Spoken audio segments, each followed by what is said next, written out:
여러분 반갑습니다. 안녕하십니까? 오늘은 하나님의 말씀을 고통의 섭리라는 제목으로 살펴보도록 하겠습니다.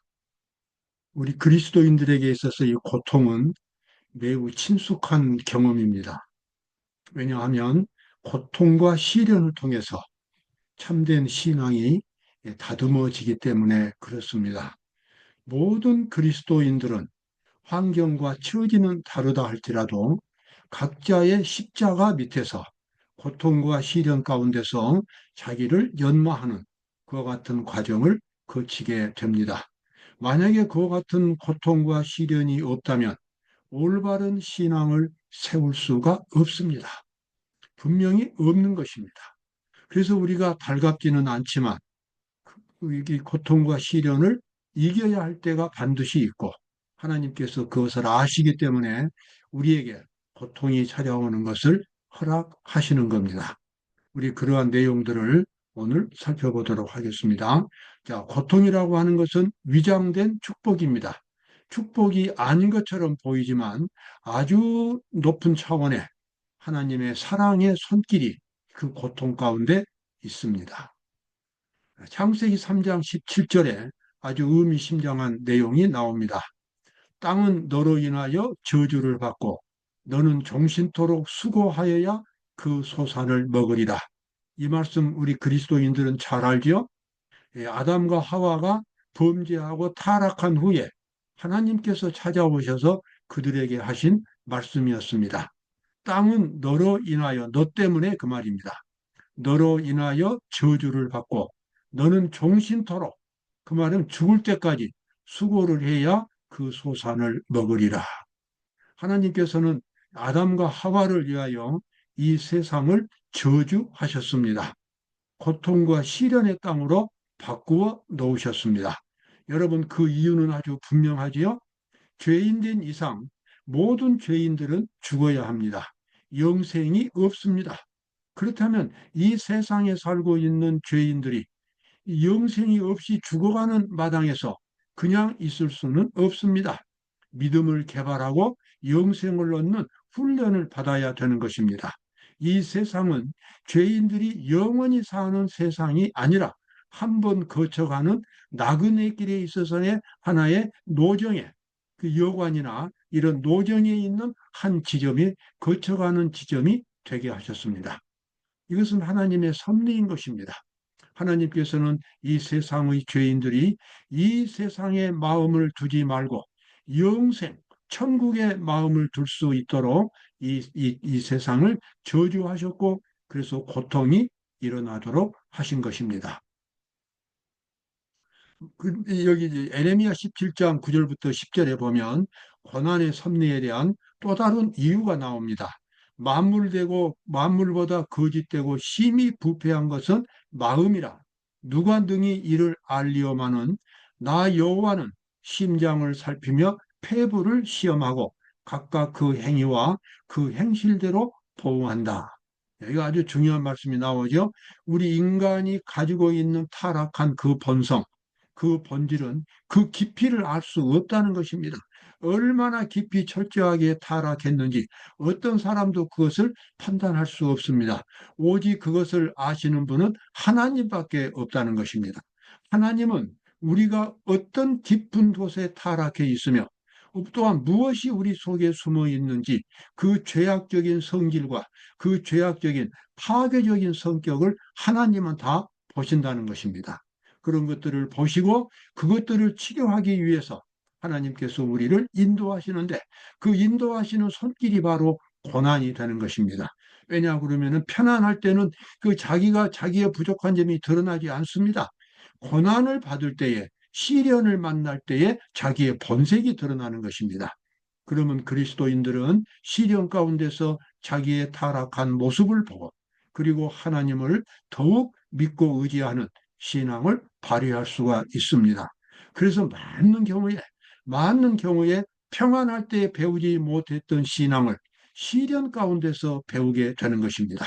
하나님은 그것을 아시기 때문에 우리 그리스도인들에게 하나님께서 사랑하시는 그 그리스도인들에게 시련과 고통이 찾아오는 것을 허락하시는 것입니다.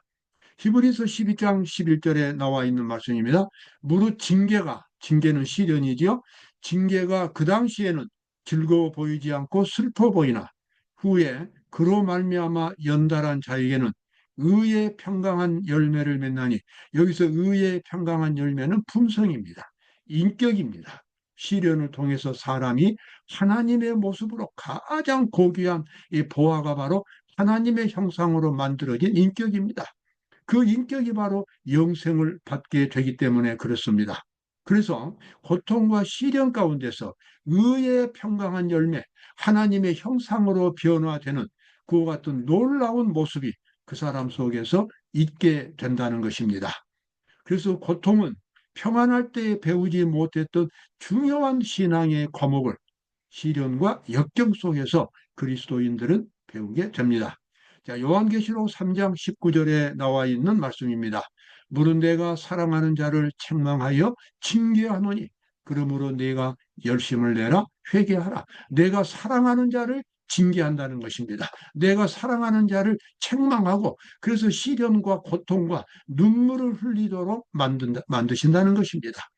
그런 가운데서 자기의 부족함을 죄인들이 깨달을 수 있고 회개할 수 있고 그것을 고칠 수 있고 버릴 수 있고 그렇게 높은 차원으로 신앙이 올라가기 때문에 하나님께서는 고통이 오는 것을 허락하시는 겁니다. 환상보훈 10쪽에 나와 있는 말씀입니다. 인생의 고난은 우리 성품에서 불순물과 거짓 것을 제거해내는 하나님의 일꾼들이다. 이들에 의해서 채석된다는 말은 뭡니까? 돌을 이렇게 캐내는 거죠. 채석되어 깎이우고 끌로 새기어지고 갈리고 다듬어지는 것은 고통스러운 과정이다. 마치 이제 어떤 건물에 쓰기 위해서 채석장에서 돌을 채취해가지고 그 돌을 어떤 건물에 아주 적당하게 이제 사용하기 위해서는 그 돌을 다듬는 과정이 있습니다. 우리 그리스도인들이 시련을 당하는 것이 바로 그와 같다는 것입니다. 장차 하늘에 있는 천국, 그곳에 이제 구원받은 성도들이 가게 되는데 하나님께서는 구원받은 성도들이 하늘에서 사는 것을 하나의 교회로 그렇게 표현을 했습니다. 그래서 각양각색의 사람들이 예수님을 사랑하고 죄를 미워하고 죄를 극복한 하늘 백성들이 그곳에 모일 때에 하나님의 교회라고 하는 거대하고 영원한 아름다운 교회가 만들어지는데 신자 한 사람 한 사람마다 영원한 하나님의 교회, 하늘에 있는 하나님의 교회에 한 자리를 차지하도록 그렇게 하나님께서 섭리를 베푸시는 겁니다. 그래서 어떤 건물을 만들 때에 그 건물에 그 자리에 맞게 그 돌을 뭡니까? 돌을 다듬는 사람이 깎이듯이 바로 우리도 하나님께서 하늘 그 성전에 한 자리에 아름답게 자리를 잡을 수 있도록 여러분과 저를 그렇게 시련을 통해서 다듬어 주시는 것입니다. 그래서 우리는 이러한 이 하나님의 섭리를 보면서 항상 기뻐할 수 있는 우리 데살로니가전서 5장 나와 있는 말씀이죠. 항상 기뻐하라, 쉬지 말고 기도하라, 범사에 감사하라. 시련은 우리가 당하는 고통은 하나님께서 우리에게 주시는 아주 차원 높은 사랑의 섭리라고 하는 것, 사랑의 그 십자가라고 하는 것을 깨닫는다면 어떤 환경에서도 우리는 감사할 수 있고 역경 속에서 감사한다고 하는 것은 우리의 생활을 훨씬 넓게 만들어주고 모든 것을 포용할 수 있도록 만들어주고 아름다운 인격을 만들어주는 그와 같은 사랑의 섭리가 될 수 있겠습니다. 그래서 우리 그리스도인들은 시련 가운데서도 기뻐하며 감사할 수 있습니다. 또 연마기는 뭡니까? 이렇게 돌아가면서 돌을 깎는 기계지요. 연마기 속으로 들어가는 것도 힘든 일이다. 그러나 그 속에 들어간 돌은 하늘 성전의 제자리를 채우는데 부족함이 없게 준비되어서 나옵니다. 아멘. 그렇습니다. 이거 저도 이렇게 설교를 하지만 쉬운 말은 아닙니다. 그러나 하나님의 말씀대로 우리가 그 기별을 듣는다면 우리는 살아가면서 역경과 고난을 당할 때에도 바로 이것이 나를 하늘 영원한 백성으로서 한 자리를 아름답게 차지할 수 있도록 나를 연마하시는 하나님의 손길이다. 이렇게 생각을 한다면 바로 그 자리에서 감사하게 되고 그 자리에서 인내하게 되고 그리고 하나님을 바라보면서 열심히 신앙생활을 할 수 있게 될 것입니다. 쓸모없는 물건을 위해서는 주께서 그처럼 신중하고 철저한 작업을 하지 않으신다. 오직 그분의 보석만이 궁전의 식양대로 다듬어진다. 쓸모없는 물건은 그저 버리는 것이 마땅합니다. 그러나 그것이 쓸모 있다면 더 잘 사용될 수 있도록 연마하신 것입니다. 하나님께서 우리를 그렇게 단련하신 것은 우리가 쓸모가 있기 때문에 아주 귀중한 영혼들이기 때문에 장차 하늘에 가서 한 자리를 차지해야 할 소중한 그와 같은 재료들이기 때문에 우리를 이 시련 가운데서 연마하신다고 말씀하고 있습니다.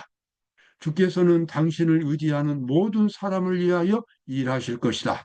신실한 자는 귀중한 승리를 얻을 것이다. 가치 있는 교훈을 배우게 될 것이다. 고귀한 경험을 얻게 될 것이다. 아멘. 그렇습니다.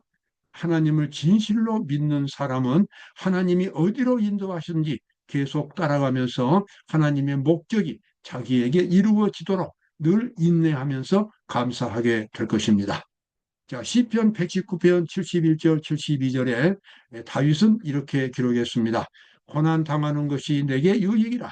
이로 인하여 내가 주의 율례를 배우게 되었나이다. 주의 입의 법이 내게는 천천 금은보다 승하니이다. 그 말은 더 낫다 그 말입니다.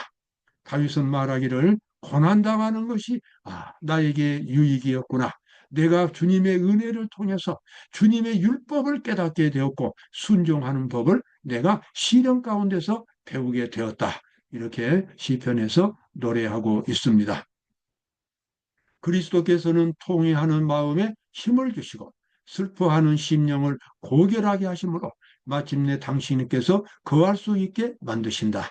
당신께서 거하신다. 예수님께서 거하신다는 말씀은 바로 우리의 영혼 속에 예수님의 정신이 들어간다는 것입니다. 예수님의 마음이 들어간다는 것입니다. 그래서 예수님이 들어감으로써 예수님의 정신이 속에 있음으로써 우리는 하나님의 성전이 되고 하나님께서 우리 속에 계시고 우리가 하나님 안에 있는 영적으로 온전히 하나가 되는 참으로 아름다운 교제와 화합을 우리는 하나님과 이루게 되는 것입니다. 그래서 영원히 하나님의 가족이 됩니다. 자, 고난을 우리가 이겨내는 우리 마음의 자세를 살펴보도록 하겠습니다. 그러므로 피곤한 손과 연약한 무릎을 일으켜 세우고 너희 발을 위하여 곧은 길을 만들어 저는 다리로 하여금 어그러지지 않고 고침을 받게 하라. 예, 다시 한번 읽겠습니다. 그러므로 피곤한 손과 연약한 무릎을 일으켜 세우고 고난 당할 때 그 말씀이죠. 너희 발을 위하여 곧은 길을 만들어 저는 다리로 하여금 어그러지지 않고 고침을 받게 하라. 시련을 당할 때에도 그 순간 하나님을 바라봐야 합니다. 그리고 하나님 앞에 믿음을 나타내야 합니다. 하나님, 내가 당하는 이 시련이 단지 시련만으로 끝나는 것이 아니라 나에게 하늘의 영생과 큰 복을 주기 위하여 하나님께서 나에게 고난의 섭리를 베푸신 것을 아버지 하나님, 제가 믿을 수 있습니다. 어떤 시련을 당하더라도 제가 감사하면서 끝까지 가고 마침내 이 시련을 제가 이기겠습니다. 이렇게 하나님 앞에 기도하는 것이 참으로 필요하겠습니다. 자, 예수님께서도 많은 시련을 겪으셨습니다. 믿음의 주여 온전케 하시는 이 예수를 바라보자. 저는 그 앞에 있는 즐거움을 위하여 십자가를 참으사 부끄러움을 개의치 아니하시더니 하나님 보좌 우편에 앉으셨느니라. 고난을 통한 완성, 고난을 통한 믿음의 상승, 전진, 이러한 것들은 예수님이 가장 철저하게 당하셨습니다.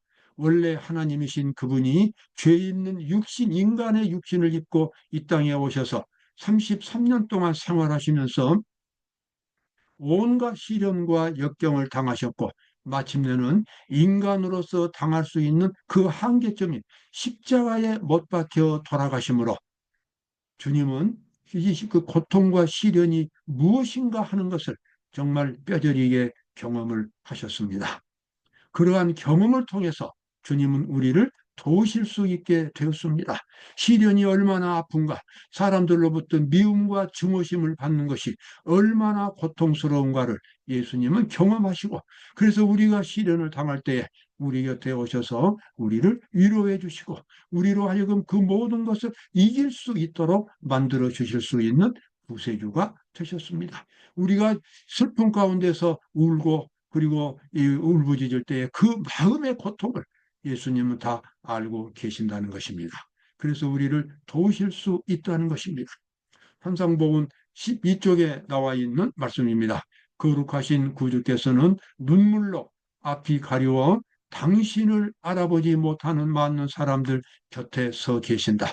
그분은 우리의 손을 꽉 붙잡기를 원하신다. 그렇습니다. 왜냐하면 그분이 그걸 당해 보셨기 때문입니다. 매를 맞으면 얼마나 아프다고 하는 것, 못이 이 손에 들어가 박히면 얼마나 아프다고 하는 것, 창이 배를 뚫고 그럴 때 얼마나 고통스러운가 예수님은 다 경험하셨습니다. 증오심으로 불타는 그런 눈을 가지고 대드는 사람 앞에서 예수님은 그 사람들을 상대해야만 했습니다. 그런 모든 고통을 당하신 주님께서는 여러분과 제가 시련을 당할 때에 그 시련 곁에 찾아오셔서 우리를 위로해 주시기를 원하시는 겁니다. 그러한 고통을 우리가 이길 수 있도록, 그리고 아주 아름다운 하늘의 품성으로 변화받을 수 있도록 주님은 우리를 격려하기를 원하시는 것입니다. 고통과 시련 가운데서 우리 모두가 다 승리하시는 승리한 여러분과 제가 되시기를 바라겠습니다. 감사합니다.